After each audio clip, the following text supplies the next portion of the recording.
This anonymous emailer has written, I've been thinking of ways in which democracies can give more power to people. I think the lack of power of the voters is a big reason for dissatisfaction today. Why can't the government ask HMRC, which is the Inland Revenue, collect all our taxes, to develop a choice option for a portion of the tax it gathers? You could choose where you can funnel it based on your choice. The options can either be government priorities or developed through the voting process, and they would offer maybe 10 to 15 priorities, and you can choose your few ones to which you would funnel X% of the tax you already pay. That way you'd have funding based on importance for the tax-paying population, and even the lowest priority would have some funds. And they can reset each year. Is this too much to imagine and ask for? Any other ideas to give an actual stake in governing to the people? Wow. I mean, this is a whole episode in of itself. I would definitely be interested in hearing more about this idea. I don't know if this makes me a really cynical person, but my first thought was when you were reading it out, like, oh, it'll just be loads of right-wing people putting loads of money into deportation, but no money into, like, I don't know, domestic violence shelters or something. That was maybe me being a bit too negative there. I think you get into some quite sort of complicated conversations about where our tax money goes.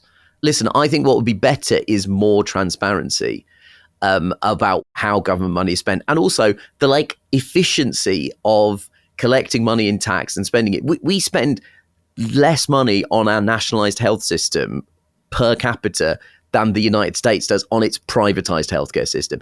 Those are the kind of bits of information that we should be explaining to people. And again, it's like making the case for government. And then maybe you wouldn't necessarily need to have ideas like we all get to pick where our tax money goes, because if we made a more transparent case for how efficient public spending is versus letting private companies run everything, it would actually help people feel more engaged there. I don't know that you can start getting people to pick and choose which bits of the state money goes on.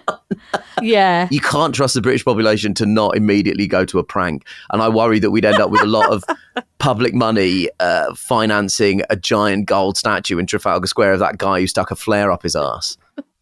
And yet, in my mind, I would give £1 to this that. This is what I mean. This is exactly what I'm talking about. We all would. Apparently, though, on a serious point, apparently there is research to show that we are happier paying taxes for specific things.